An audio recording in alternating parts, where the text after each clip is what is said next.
Hello, everyone. Can everyone hear me okay? You can see me? Hi. It's so nice to see everyone. Thank you so much for joining. I also want to say thank you to Plaza Art and Tombow USA for putting this together. I'm really excited to be here. And I'm really excited to be creative with you all today. I'm Carola. Today we're going to do a card together. And we're going to practice some hand lettering. And we're also gonna draw a simple but fun and whimsical floral bouquet. So I'm gonna walk you through it all. It's going to be fun. It's going to be relaxing. So no worries if you feel like a little pressure, that we have to draw flowers and things like that. But I'll walk you through it step by step, and it's going to be easy. So whether you use it as a Valentine's Day card or an affirmation card for yourself or someone else, I think that you can take some of the things we're going to talk about and walk through and make it into your own creative practice, or you can sort of roll it into something that you practice at another time if you want. So if you want to connect with me after this workshop, you can find me on Instagram and YouTube as From Carola. I also do weekly Twitch live streams where I use Tombow supplies and other stationery tools like fountain pens for journaling and drawing, and you're more than welcome to join and watch the replays. And on my streams, I like to keep it relaxing but very encouraging, and I'd love for this workshop to be the same. So if you have any questions or you get lost at any point, feel free to throw the questions in the chat and we'll get that answered. And let me know if you want to see something again too. I'll share close-ups as I sort of go through it. So hopefully that helps as well. So let's switch my camera. And now you should see my desk. Let me know if you don't. So this is what we're going to create today. Just a fun floral affirmation card. So again, if you want to know the supplies, I'm just going to go through it. We're going to use the Tombow Mono Drawing Pens color pack. We're also going to use Tombow Fudenosuke pens, the 2-pack. So there's 2 of them that come together. One is the hard tip, and you can tell because it's sort of this navy dark blue color. And then we also have the soft tip, which is sort of this dark gray black color. And I'll go through the difference between the soft tip and the hard tip. If you're kind of confused about that, no worries. We also are using the Stillman and Burns Zeta mixed media paper. So if you have a couple of sheets handy, we are going to use one to make the card, but if you have another one, just in case you need it, that's fine. And then optional, if you have an extra paper lying around and you want to do some warm-up exercises with me when I walk through the Fudenosuke pens, that's fine. Otherwise, you can sort of watch and we'll do the card together. Okay, so any questions before I start? Is everyone excited? Have you done hand lettering before or drawn flowers? What part of this excites you or makes you sort of interested in doing this? Let me know in the chat. So as I sort of get into this, okay, both. Awesome. So first, you're going to take one of these blank sheets. We're going to fold it over and make a card. So that's going to be quite simple. So let's do that.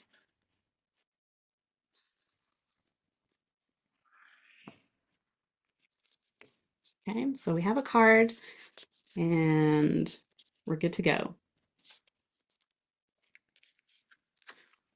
You just started getting into lettering. That's awesome. Okay, so I'm going to move some of these things around as we get started.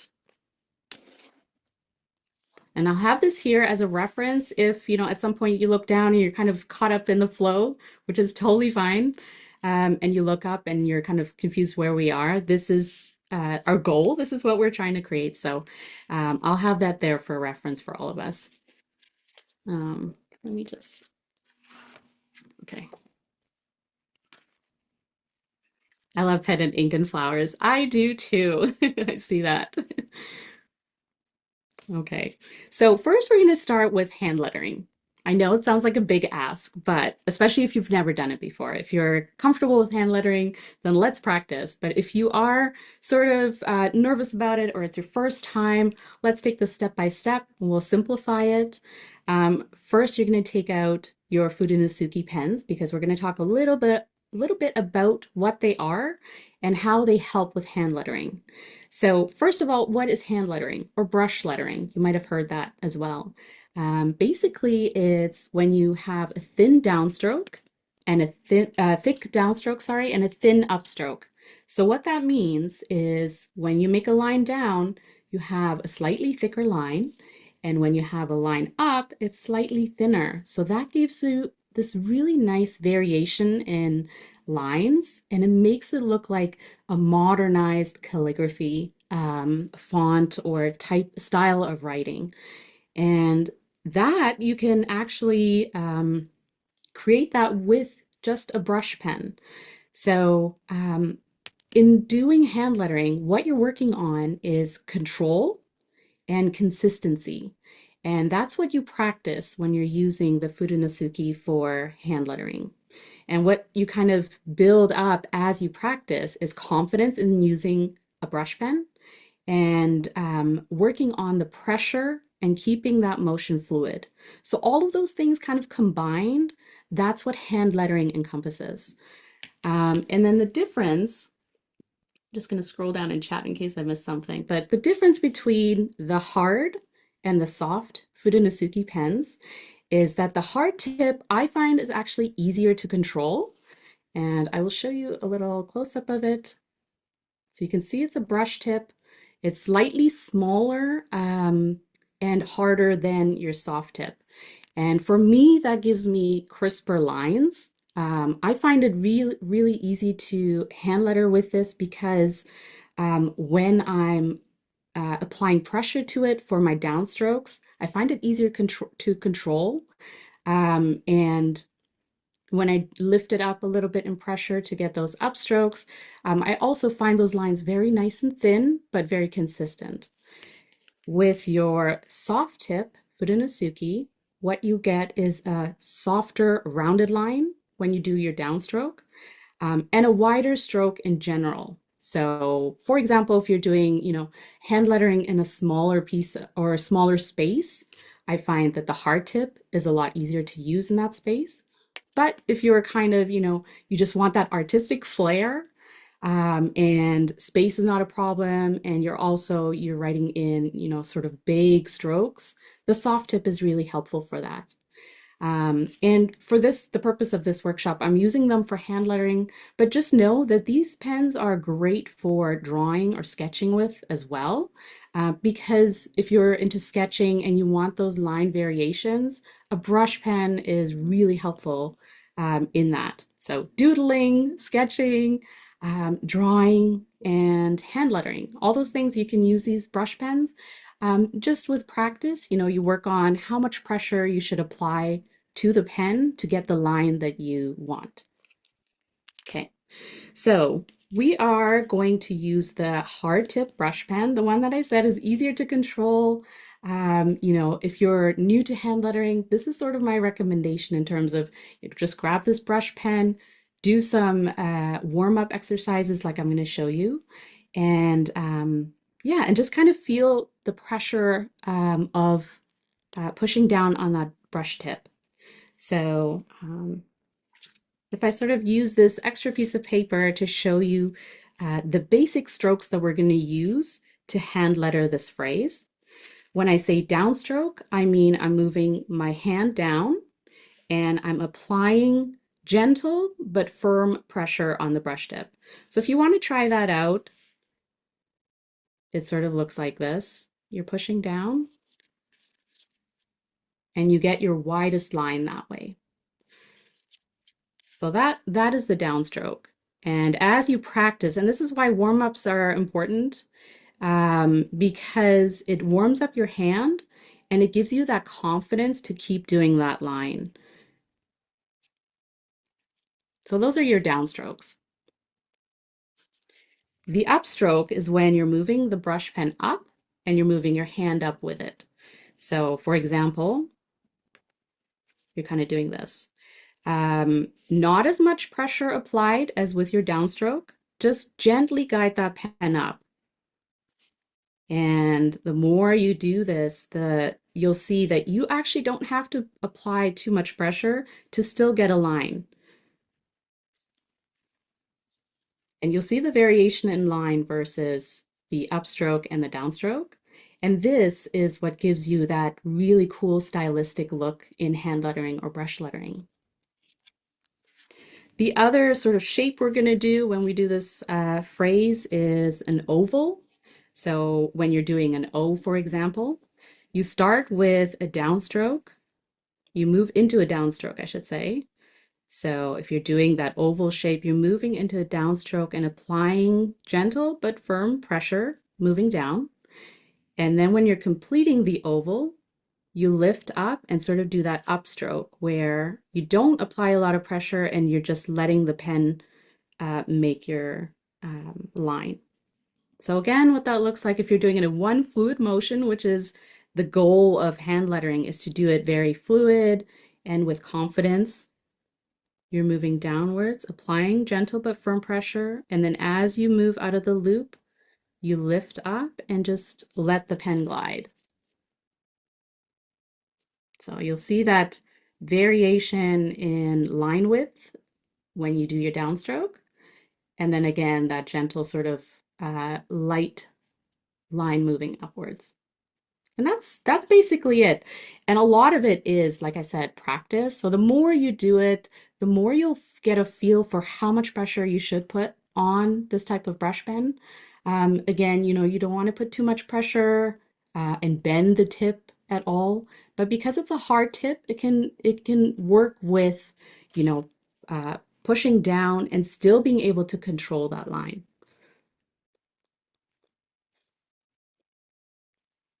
So if you've done that or you've kind of watched and you're like, yes, I can do this, let's move on to doing this phrase. So today we're going to use this affirmation. You are a reminder of all the beauty in the world. So I find that kind of cool in a Valentine's Day, card, or if it's just a reminder for yourself to put in your journal as well. For this, we are again going to use that hard tip Fudenosuke. So, and I'm going to start. If you're kind of one of those people, I am one of those people, I'll tell you. If you're kind of worried about lettering and it being on a slant, which sometimes happens, you can use your extra piece of paper to kind of rest underneath and give you an idea of what the straight line would look like. Or if you're doing this on your own time, feel free to draw a light pencil line. Or if you are confident, then I say go for it and just start lettering. We're just going to have fun with this. So for the first word, you, it's just a stylized way of writing it a little bit bigger and getting into that feel for hand lettering and just kind of getting a feel for the pen. So don't worry too much about controlling it, but again, practicing that downstroke for the Y as you move down. And when you move up, lifting up the pen a little bit to get that thinner upstroke. And then again, moving down, pushing gently, and then pulling up. So what that looks like is downstroke, up, downstroke. You could do like a nice little loopy thing. And then you're connecting the O, so downstroke, again, pushing gently, lifting up, pulling out of the O. And then again for the U, downstroke, up, and then again, downstroke. So you can see there's the line variations as you're moving through. And you don't have to do it too slow, but I would say be intentional when you are writing each letter. Focus on it. Just break it down to, are you moving downwards? Are you pulling out of that loop and going up? And then again, each letter, take it one at a time. And then the rest of it, you have a little bit of fun. My style is not very complicated. It's just, upstroke, downstroke, just printing the letters. So we're going to move on to you are. And this is kind of fun because this will give you a feel for using the pen in sort of a regular situation. So if you're just printing with it, what does that feel like? So you're not spending too much time doing fancy loops or anything like that, but it's a good practice to just write with a pen. And you'll feel that with just a little bit of pressure, you can get different line variations. So you are a reminder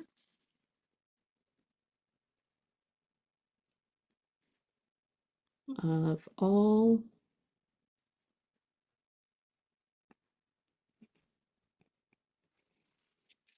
you are a reminder of all the, and then the next line, I'm going to start with beauty.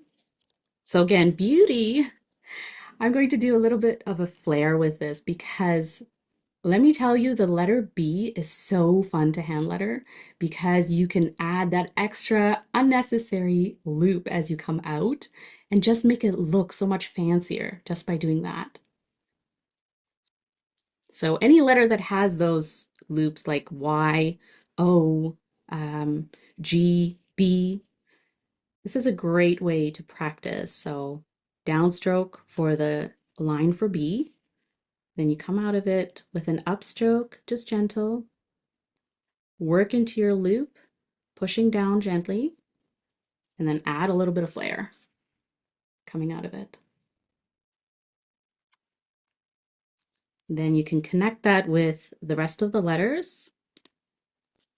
And again, practicing upstrokes, downstrokes, the kind of pressure you might need to make those letters stand out.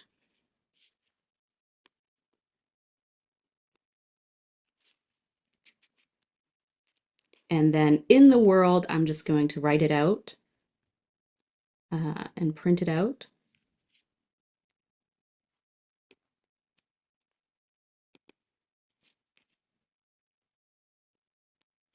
I find that using a brush pen just naturally makes it look better just because of how the pen can give me those very interesting lines.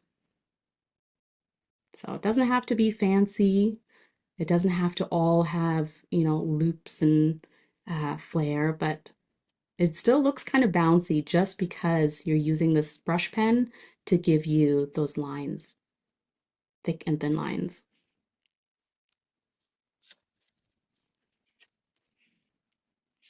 So hopefully you were able to fit everything in those two lines, but if you do go over, just add the next word or whatever onto the next line. It's not that big of a deal. Because when we draw the flowers, you're just working with how much space you have left. And if you have to draw flowers around words, that's kind of stylistic as well. So don't worry too much. So how do we feel about that? Has anyone done it? Do we feel good?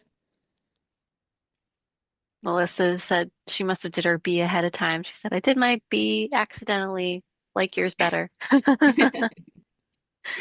Awesome. Yeah, I think I saw someone show theirs. Awesome. Looks good. And we do have a question about the Mhm. Fude pens. Mhm. Trisha's asking if you can watercolor over them. I would say from my experience, you can do light watercolor, but they are water-based pigment pens or brush pens. So if you put too much water or you kind of, go over the same spot over and over, you might see a little bit of a bleed. Okay, Yeah. Personally, I like to do watercolor first and then use my brush pens on top, but you can kind of play around with a little bit. Okay. great, thank you. All right. So now we're going to move on to the bouquet. So to create this floral bouquet, I think I just saw, are you able to get the up and down stroke with the same pen grip? Yes, you can use the same pen grip, but it's about the pressure you're applying on the pen. So for me, I grip it the same way, but as you play around with a brush pen, it's more so how much pressure you're putting down on the tip. Actually, not on the tip, more so on the side of the brush pen. So when you're angling on the paper, you're not angling it tip down, you're angling it with the tip on the side. So that will give you the maximum surface of that brush pen. So play around with it just to get that pressure, and then you'll see, how much you sort of push down. And again, you don't want to do it too hard, but it will naturally sort of give you that feedback of how much line you can get with it.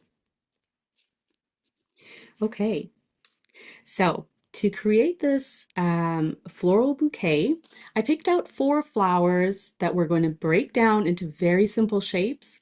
And so it's going to be more of a fun, whimsical look versus, making it look as natural or as realistic as possible. So that's not the goal of this bouquet, is make it look fun, but we're going to sort of play around with the different shapes that make up 4 different botanicals.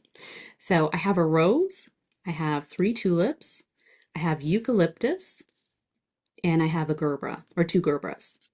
So we're going to play around with these shapes, and I'm going to break it down for you so that if you want to draw other types of flowers, you can use the same sort of technique of what am I looking at, whatever flower it is, what shapes can I break it down to very simply, and then practice those shapes.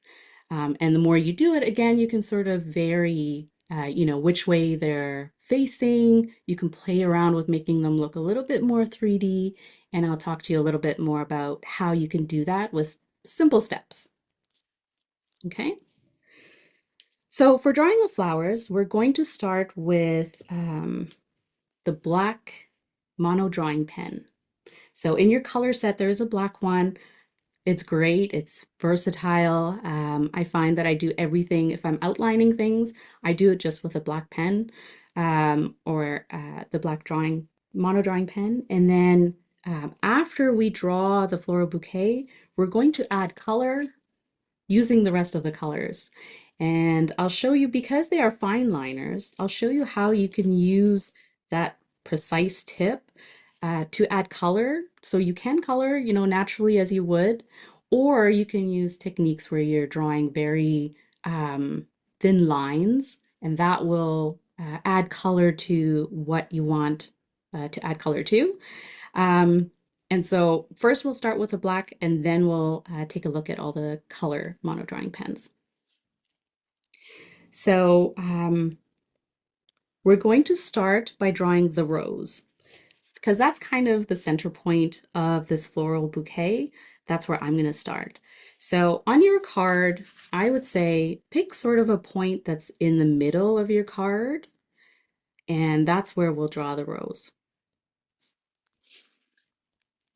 To draw the rose, we're going to break it down into what does the center of the rose look like, and then adding lines around it. So for me, when I draw the center of a flower, it centers the flower, so I know where my starting point is, but also it gives me an access point or a point on what to focus on. So if you know where the center of the flower is, as your eye moves outward, you know what this flower sort of looks like, right? So for the center, I usually do very simple, I don't know if you can see this, just very simple circles. You can also do dots. So very simply start with drawing just a few circles, like a bunch, in a bunch. So kind of looks like this. Tiny little circles. There are like 5 of them in the center. And this indicates to me that's where my center of the rose is going to be. And because the rose is just sort of pointing out, we're looking directly at it. The lines that we're going to do around it, we're just going to build in sort of a counterclockwise layer motion. So what that means is when you start from the center, you can draw a large C shape that surrounds it. So something simple like this.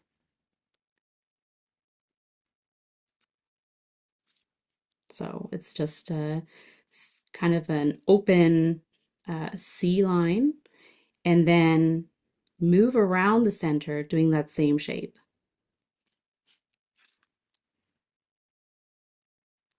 And then another one on the top.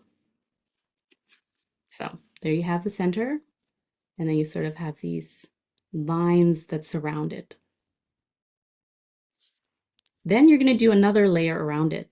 But for this one, we're going to stack it so that we cover these sort of open areas. So what that means is I'm going to start here. It's going to be slightly longer, and it's going to cover this open area. And then again, you're going to work your way around doing that similar line. And they don't have to be the same length.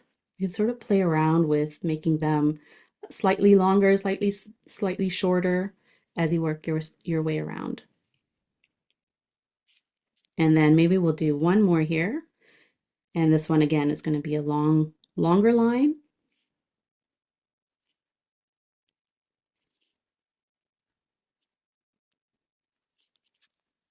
And again, it's surrounding your second layer of lines. So it's just building up your layers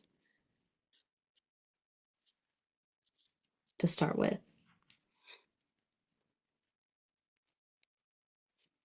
So now that you have these, you have your center, you have these lines that are surrounding it. Simple trick to making this look a little bit more 3D, a little bit more like a rose, is using wavy lines. So when you're, so I would say start from one of these outer long lines and draw a wavy line in between. So what that looks like is just like that. And if you kind of follow that around, don't make them the same height or same length. Vary them a little bit.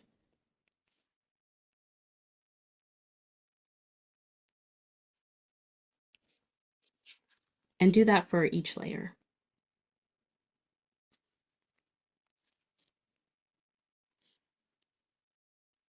And the point is not to make it look perfect because we know that roses in nature aren't perfect. They'll have wavy lines or, um, broken lines as well. So this is what you kind of want to end up with.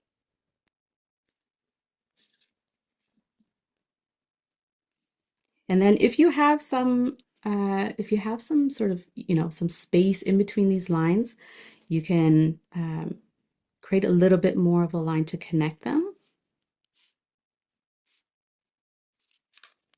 Kind of like this.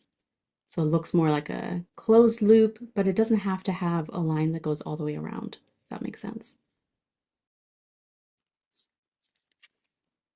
So that's sort of the simple shape of a rose. Circular, has a center, has these wavy lines that we're going to build on with color. And now we're going to move on to tulips.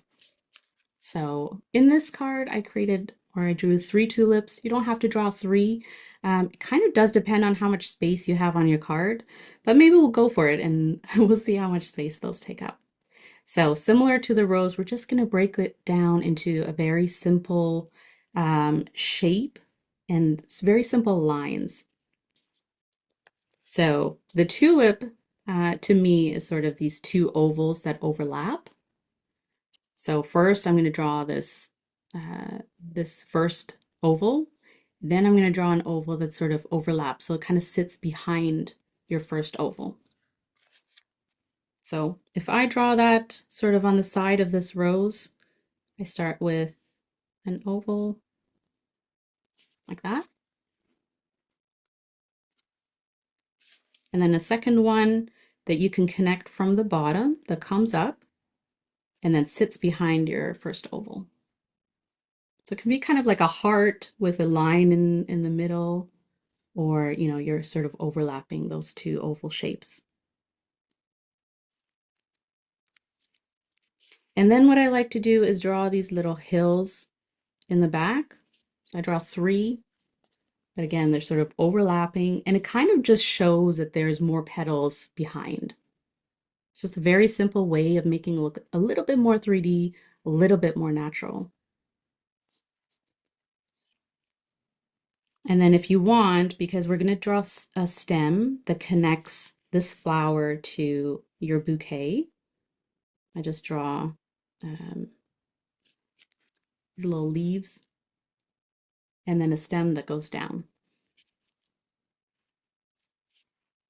So very simple. And then if you want to make this look a little bit more 3D stylistically, we're going to play again with a little bit of a wavy line. And in this case, I would draw the wavy or curved line even from the top here, a little bit ways down, and then connect that to the middle of your um, tulip. So what that would look like is something like this. And then do the same on the other side. Okay, so you're just adding sort of this curvy line on both sides. And what that sort of looks like is, if a petal kind of curves outwards, right? Because they are 3D and petals tend to curl outward, inward, and you can kind of play around with that.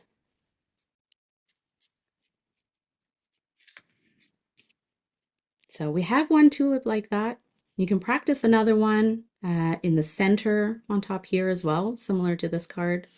So again, you draw an oval, and then you draw a second one that overlaps behind it. And then two or three hills in the back, just to make it look like there are petals behind. A couple of leaves to connect your stem. And those leaves are very simple, sort of teardrop type shapes. And if you want to play around with the wavy lines, you can, again, start sort of down, move down from your curve there on the first petal and connect a wavy line to the center of that tulip. And then on the other side as well.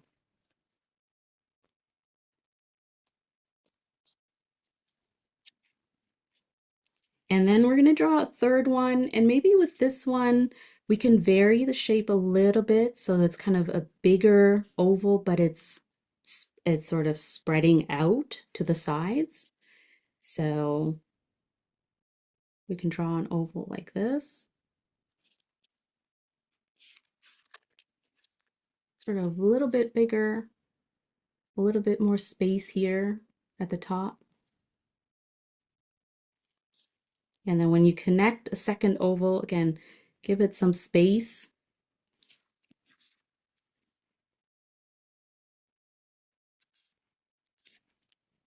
And then add some petals in the back by drawing hills. And then here you can play around with the wave that will sort of show a petal curling outward. So again, you can kind of add curl like that.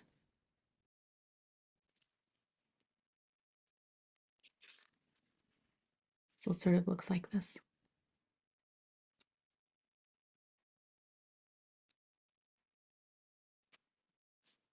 And then again, you can draw a stem that connects it to the bouquet. And so you have these three tulips kind of sitting in the back here behind the rose.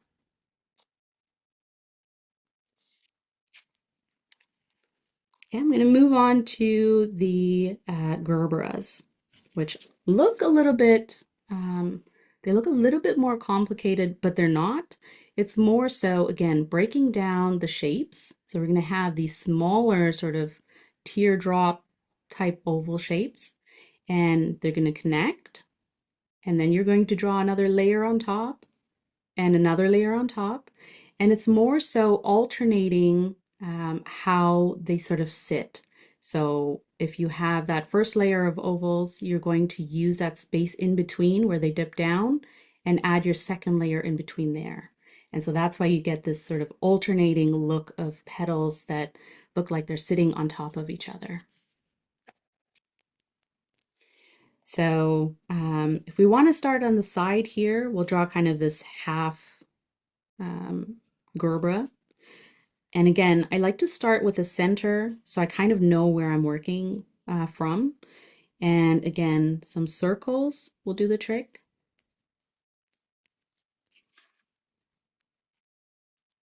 So just some circles on the side here. So I kind of know that a lot of the petals are going to be here, and then it's going to sit a little bit behind that rose. So your first layer of petals are going to come out of the center. And it's simply these sort of small teardrop slash oval shapes.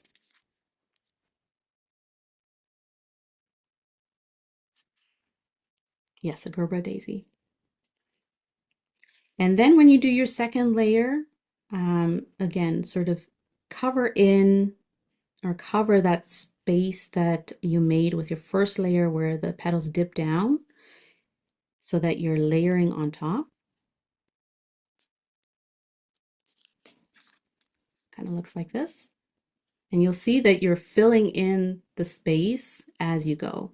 So here again, where it dips down and you have this open space here, that will be your third layer of petals. And as you move outward, you can make those petals a little bit larger, a little bit wider.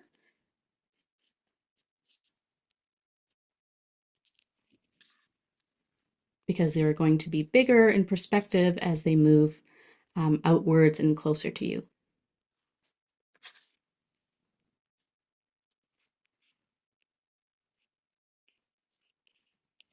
And another layer, a little bit bigger, a little bit longer as well. You can take up more space. And then I would say probably one more layer.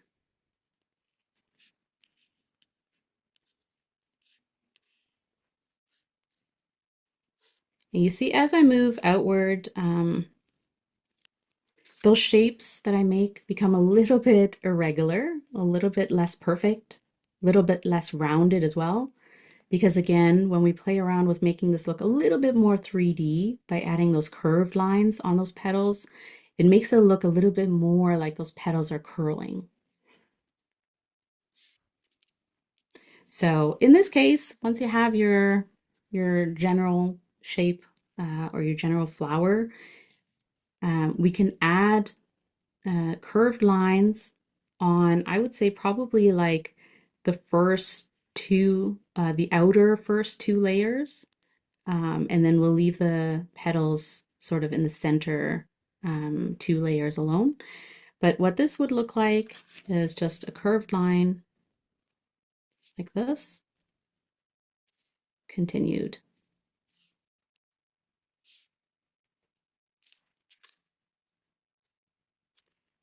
So just add that curved line on top.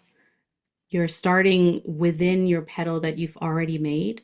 You're not adding, you don't have to add on top of that. But within the petal shape that you made, you can add a curved line and vary that line as well because, you know, they don't all look the same. And you can do that for the top here if you want to. What I tend to do is if I'm doing it for the top petals, I'm just thinking that they're curled to the side a little bit.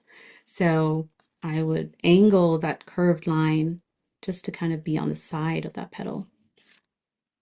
So like that. And then you can do the same with this second sort of layer here as well. And again, just a curved line within your petal shape that you already made and follow it along all the petals. And then as you move up, you can just angle that line closer to the side of the petal. So similar to this.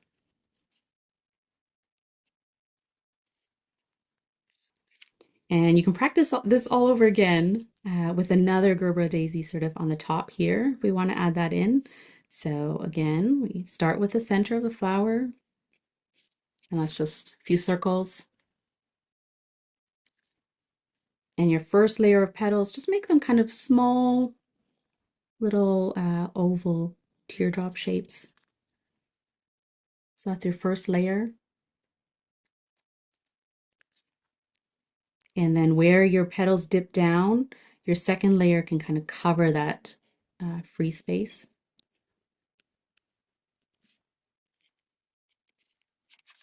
So that if it looks like you're just kind of filling in the space as you go. So that's my second layer. You can do 2 more layers, I would say, depending on how much space you have. And as you move to your next layer, remember to make your petals a little bit larger, a little bit wider. And those lines don't have to be perfect as you go around. They don't have to be super curved, and they definitely do not need to look the same.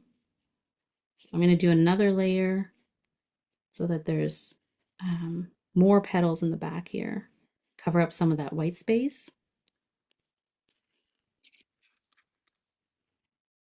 So similar to this.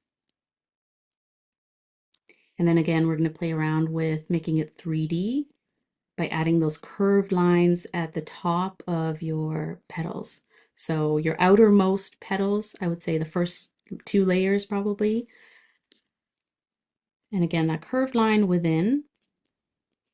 And as you move up and around, angle your lines to the side of the petal again.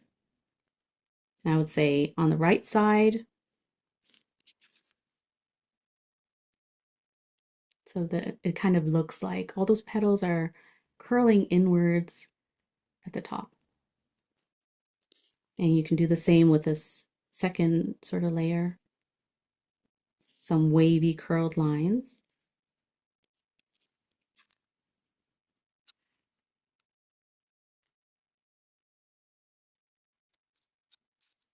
And if you have some space in between that rose and the Gerber, you feel free to draw a stem to kind of connect that. The other thing you can do is once we fill this bouquet is you can draw these extra leaves. It's a trick that if you have some white space, you can always kind of draw some leaves in there to make it look like a full bouquet. So it's totally up to you what you want to do here. Or you can leave it, if you have some white space, leave it till the end and then start connecting the flowers together with stems or with leaves.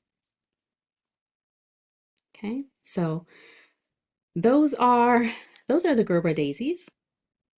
And for the eucalyptus, super easy, and they're more like fillers, so really fun shapes to draw.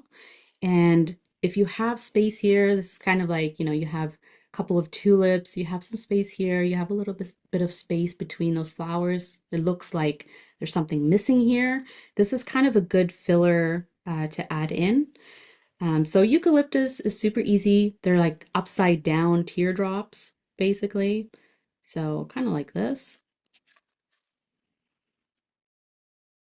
And what I do is I just kind of alternate the sides that I draw them and I stack them a little bit. So I would draw another one like this, another one like this.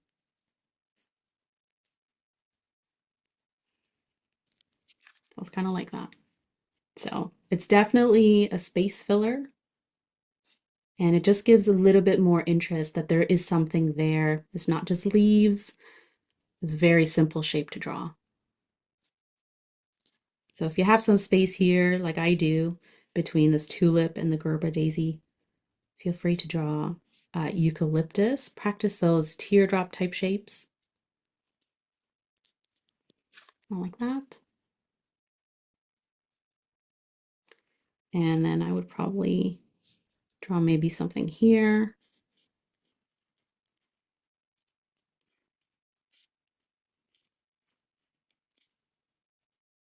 And then maybe one here.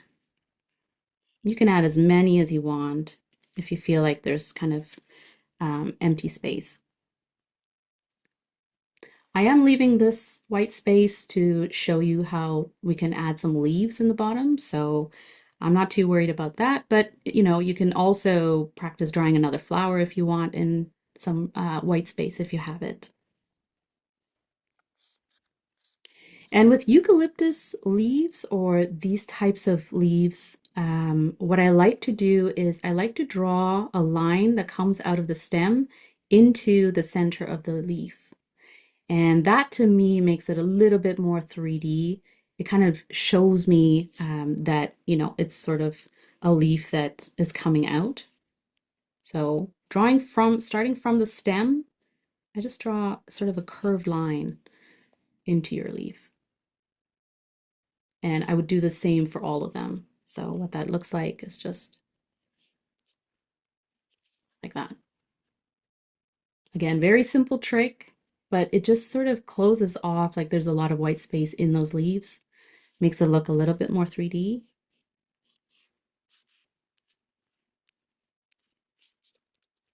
I'm going to do that with all of them. And it also kind of looks like they're connected through a stem. So they're not just like sitting there in open space.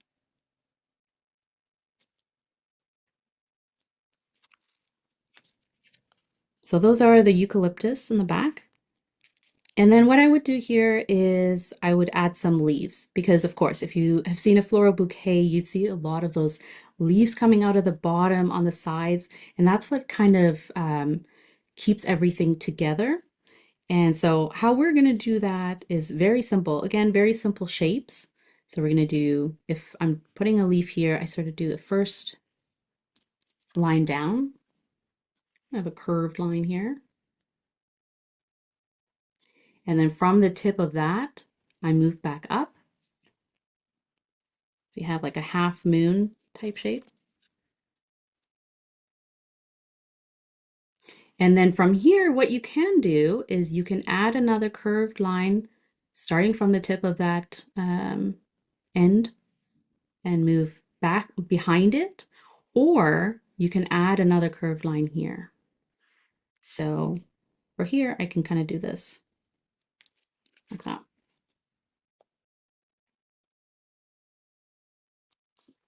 So if you play around with these curved lines, they're like half moons that are stacked together. You can kind of bring out a stem like this.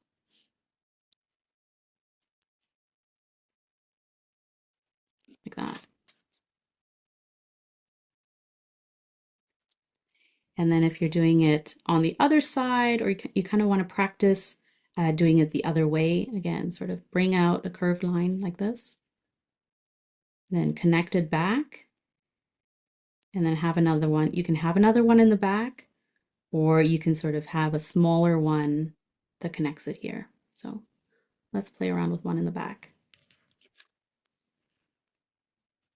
So it's always kind of very simple, those half moon type shapes. So we can have another leaf maybe here. That.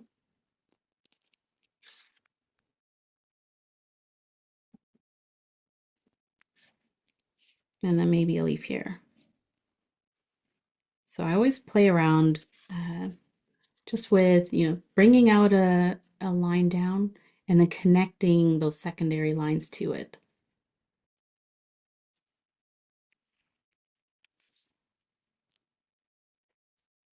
So those are your leaves.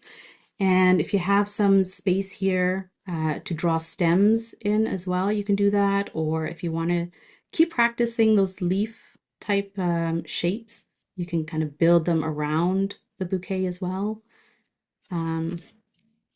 So maybe here we have the stem from the gerba that goes down. Maybe in the back we have another leaf that comes out. Again, playing around with those curved half moon shapes. So just build it around until you're kind of satisfied with, it doesn't look off or there's no sort of big white space areas. And again, here, similar to how I have here a stem coming out with one leaf, and then I have another leaf behind it. You can do that as well. So you're connecting it to your first stem coming out and doing another leaf like that. That's another way of sort of filling in space here.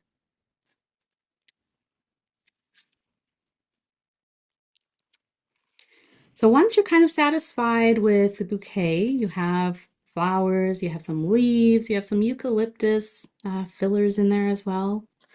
We're going to draw this part. So we're going to draw some stem lines.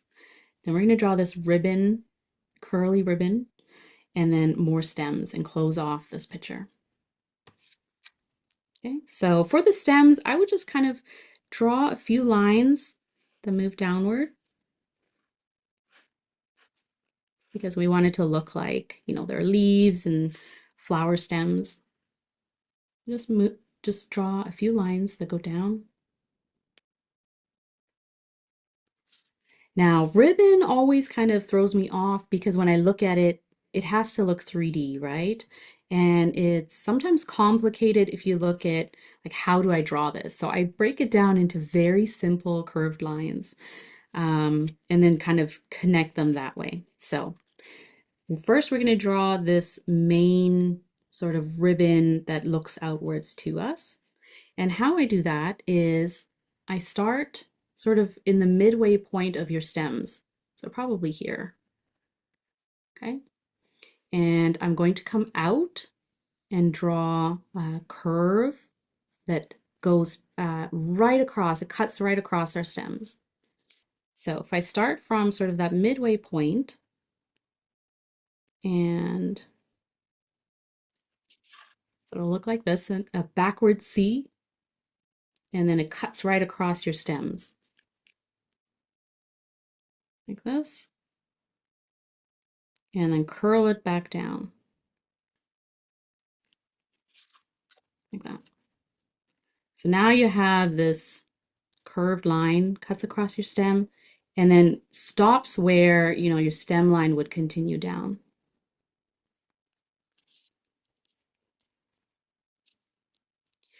Behind your stems, you're going to draw where the ribbon ends off. So you can do, straight line, or you can do this sort of zigzag diagonal line where, you cut it nicely. So you're just drawing a line behind the stems coming out. And then I draw it like that. So it's just a simple sort of your end of your ribbon goes behind the stem. And then you're going to continue it past the stems here. You're going to pick it back up and you're going to curl it behind your main line here. So again, kind of like a smaller backward C. It's kind of parallel or following that big line, your main line that you drew, sort of follows the same sort of curve and stops behind this main line. Then we're going to draw this big sort of connecting line here. And how you do that is draw a straight line down. So you're not going to draw it all the way to this curved line here. You're just going to kind of draw it to the center, eyeball it and draw it kind of to the center of your curve here. So I just kind of drew it down to this line where it's the center of your curve here. And then you're going to follow that all the way across and stop it and curve it and stop it sort of to the end of where your ribbon ends here, right there. So don't worry too much if it's like, closer to the end line or if it's, further out here.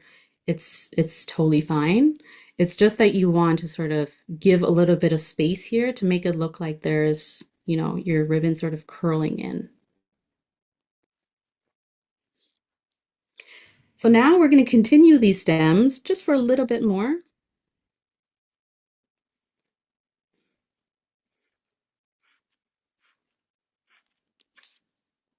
Right? So you continue them, kind of go a little bit more. Leave a little bit of space here if you can at the bottom of your card. And then connect this line, this curved line, just connect it to the back of your stem so that it continues, it's a continuous line. Okay. Then we're going to draw the other end of the ribbon. And how I sort of do that is I start um, here. So I start here, and then this line is going to cross in front of the stems like that. So if you're going to do this kind of curve, another sort of backward C, just pull it in front of your stems again. And this is where you're going to do the other end of your ribbon. So whatever style you kind of want that to be, you can do diagonal cut lines like this, or you can do sort of a straight cut if you want as well. So it looks more like a banner. And then connect that line to where you have a curve here. So you're starting from the bottom of the end of your ribbon, and you're connecting it to where you have your curve.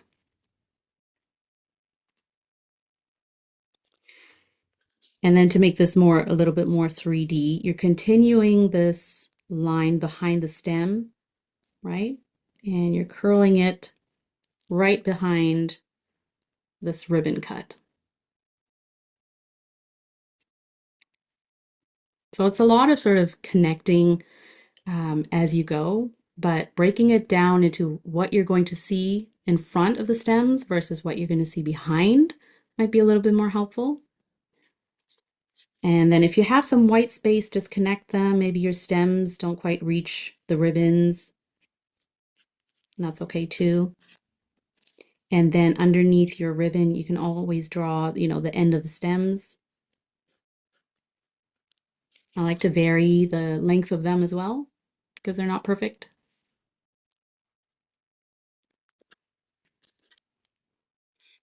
Okay, and that is your basic drawing of a floral bouquet with a ribbon that's sort of keeping them all together. Okay, so once you have that, we're going to add a little bit of color. And for that, we have your mono drawing pens color set. Super fun, vibrant. I really like them because they give you those precise lines that your regular sort of fine liner does, but they do it in these bright, fun colors. So you get the same sort of precision line, but you get them in colors. So you can, of course, use them to color in a space, or because they are O3, so they're the same width line as your black mono drawing pen, you can use different ways of coloring in a space, right? So, for example, if you take the green, where I'm going to show you, you can also, do this on your own, just kind of practice the different ways of adding color with a mono drawing pen. So if we're coloring in the eucalyptus, like here, you can sort of practice what that feels like coloring in a space, right? So we can do that with the eucalyptus. And the great thing about the mono drawing pen is it dries really quickly. So when you're coloring on top of the black line, you'll see that you're not smudging it. You're still seeing the black outline, but you're also seeing the green vibrancy coming through. Another way you can add color, but if you don't want to sort of color something in, is you can just use, just draw lines downwards. So very close, like this, just moving your pen downwards, up and down with lines. You can vary how much space is between those lines, right? So it doesn't look as colored in as maybe if you did it the way that you did the eucalyptus, This is a great technique if you're just adding like a little bit of shadow or you're shading something in, but maybe you don't want it to sort of pop out. I tend to do this kind of technique with the leaves if I'm drawing like the bottom of a leaf. So you know how a leaf can come out, but you sort of have one side of the leaf that curls outward and it's darker than the top of your leaf. So one way of sort of indicating that is just by doing these lines, kind of like this. So if you're going for this sort of whimsical look, you can do just some lines just to show that, you know, one side looks a little bit different than the other. Or you can color them all in. It's totally up to you. I kind of like doing these lines because um, it doesn't sort of stand out too much, but it does give color to your picture or to your drawing.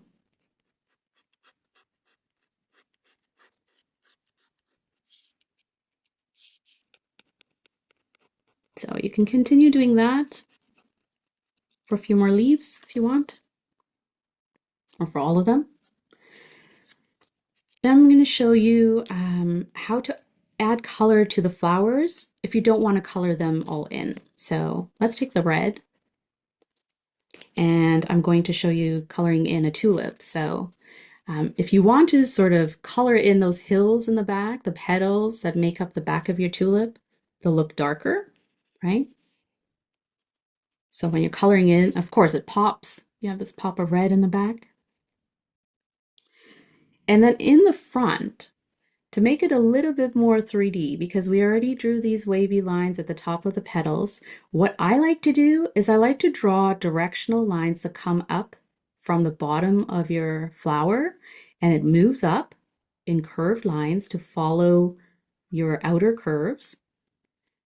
And I sort of do, you know, short and long ones. And what that looks like is moving up from the bottom, do short, long, and they follow the curve of the flower. So it sort of looks like this. And that's just another way of showing like it's a full flower, you know, the petals are kind of moving. You show a little bit of movement, a little bit of directionality this way. And you're also adding color, but you're not taking away from what you drew here. So you're not just like adding color on top of, you know, all of your lines. You want to show off each of the lines that you drew in your flower, right? But you can add a little bit of color, a little bit of interest just by adding these directional lines. So I think someone's doing construction around here. So this is how I'm doing my tulips. Some lines.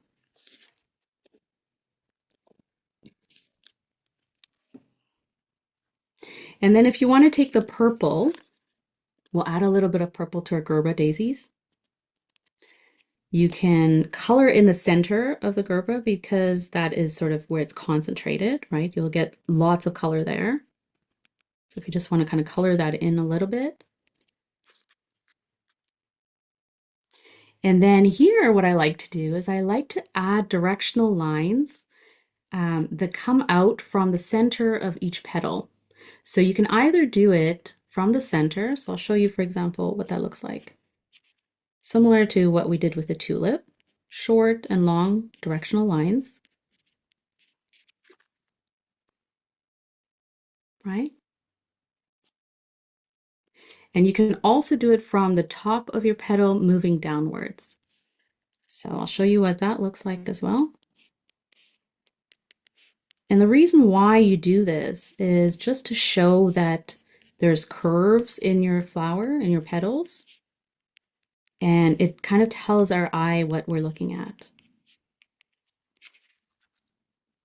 So just by simply adding some lines at the top moving down or from the bottom of your petal moving upwards, it's giving a little bit more movement in your petals.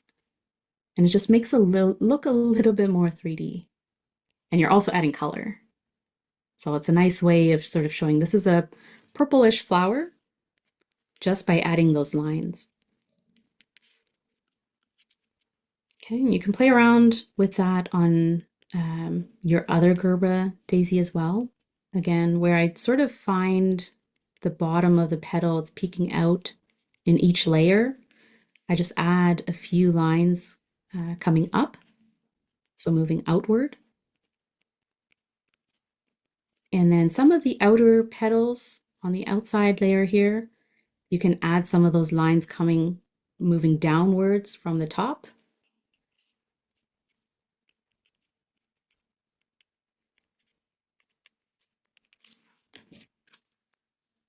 So here's a close-up of what that would look like. So you have some lines from the top moving downwards, as well as some lines coming up from the bottom of your petals. And this is a very simple way of adding color. You get a little bit of purple there, but it's not taking away from your flower.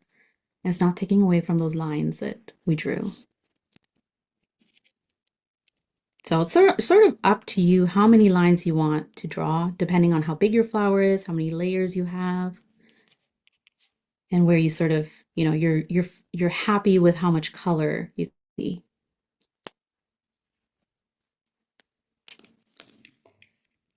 And with the rose, you can do the same with the pink. Again, I color in my center a little bit, or at least add a little bit more color there. So that will be sort of my brightest spot. And then with here, the lines that I add to add color are sort of, they follow the curves a little bit here. So just to kind of show the curves. And if you have some white space like I do, I just sort of draw some lines in between as well. And that will make my flower look a little bit more full than it does. But I sort of move in this counterclockwise motion, just drawing those curved lines, following the lines that I already have here as sort of an outline.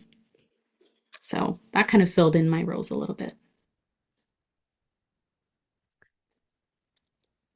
I'm having a lot of fun here, Carola. Mm-hmm. We are at the 15 minutes left mark, just letting you Yay. Okay. know. All right. So um, the last sort of little piece that we're going to add color to is the ribbon. And so similar to this, what I wanted to do was I wanted to add color to the back of the ribbon, and that will make it look a little bit more 3D as well. And I'm going to use those very thin lines just to color it in. If you want to color in the whole thing, feel free to do that as well. That will make it more bright. But I kind of like this look of just lines to add color. So what I did was just add color to the back here. And then the other spot I'm going to add color is where it folds behind the stem again and comes out. So just by simply doing this, you're adding a little bit of color, similar to, if you were going to add a shadow or just shade it in. This way you have a little bit of blue that's peeking out behind your bouquet.